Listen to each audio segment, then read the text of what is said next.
ഒമാനിൽ വിവിധ സംഘടനകൾ VS അച്യുതാനന്ദന്റെ നിര്യാണത്തിൽ അനുശോചനം രേഖപ്പെടുത്തി.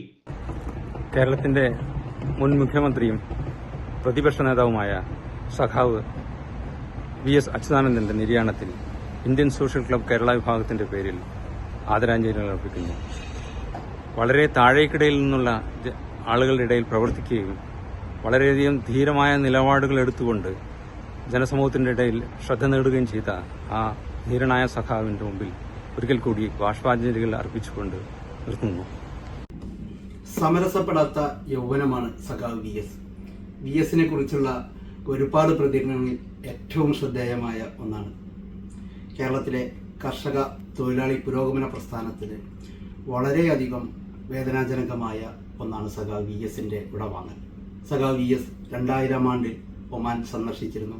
ഒമാനിലെ മസ്കറ്റ്, സലാല മേഖലകളിലെ ഒരുപാട് പ്രവാസി സമൂഹങ്ങളെ കാണുകയും അവരുടെ പ്രശ്നങ്ങൾ വിശദമായി ചർച്ച ചെയ്യുകയും സഖാവ് ചെയ്തിരുന്നു. സഖാവിന്റെ വേർപാടിൽ കൈരളി ഒമാൻ അഗാധമായ ദുഃഖവും അനുശോചനവും രേഖപ്പെടുത്തുന്നു. ഇന്ത്യൻ തൊഴിലാളി വർഗത്തിൻ്റെ സമുന്നത നേതാവും കമ്മ്യൂണിസ്റ്റ് പാർട്ടി ഓഫ് ഇന്ത്യ മാർക്സിസ്റ്റിൻ്റെ സമുന്നത സ്ഥാപക നേതാവുമായ സഖാവ് VS അച്യുതാനന്ദൻ്റെ നിര്യാണത്തിൽ അഗാധമായ ദുഃഖം രേഖപ്പെടുത്തുകയാണ്. ഇന്നത്തെ കേരളം സൃഷ്ടിച്ചെടുക്കാൻ വേണ്ടി കേരളം കടന്നു വന്നിട്ടുള്ള അതിതീക്ഷ്ണമായ സമര പോരാട്ടങ്ങളുടെ ഒരു വലിയൊരു ഏടിനാണ് ഇതോടുകൂടി തിരശ്ശീല വീഴുന്നത്. കേരളത്തിൻ്റെ മുഖ്യമന്ത്രി, പ്രതിപക്ഷ നേതാവ്, അതിനെല്ലാം ഉപരി ഇന്നോളം കണ്ടിട്ടുള്ളതിൽ ഏറ്റവും അത്യുജ്വലനായ സമര പോരാളികളിലൊരാൾ എന്നീ നിലകളിലെല്ലാം കേരളത്തിന് വേണ്ടിയും ഇന്ത്യക്ക് പൊതുവായി സഖാവ് നടത്തിയിട്ടുള്ള സംഭാവനകൾ കേരളം ഉള്ളിടത്തോളം കാലം സ്മരിക്കുന്നതായിരിക്കും. കേരളത്തിൻ്റെ മുൻ മുഖ്യമന്ത്രി പ്രിയപ്പെട്ട ശ്രീ VS അച്യുതാനന്ദൻ്റെ ദീപ്തമായ ഓർമ്മകൾക്ക് മുമ്പിൽ ഒരു പിടി രക്തപുഷ്പങ്ങൾ അർപ്പിക്കുകയാണ്.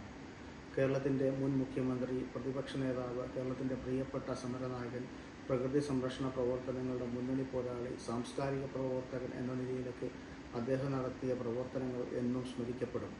അതോടൊപ്പം പ്രവാസ ലോകത്തെ കുട്ടികളിലേക്ക് മലയാള ഭാഷയുടെ തനിമ വീണ്ടും തിരിച്ചെത്തിക്കുവാനുള്ള മലയാള മിഷൻ പ്രവർത്തനങ്ങളുടെ സ്ഥാപകൻ എന്ന രീതിയിലും മലയാള മിഷൻ്റെ ആദ്യത്തെ ചെയർമാൻ എന്ന രീതിയിലും അദ്ദേഹം നടത്തിയ പ്രവർത്തനങ്ങൾ നാളുകൾക്ക് എന്നും ചർച്ചയാകും. അദ്ദേഹത്തിൻ്റെ ദീപ്തമായ ഓർമ്മകൾക്ക് മുമ്പിൽ മലയാള മിഷൻ ഒമാനും ചേരുകയാണ് ആദരാഞ്ജലികൾ.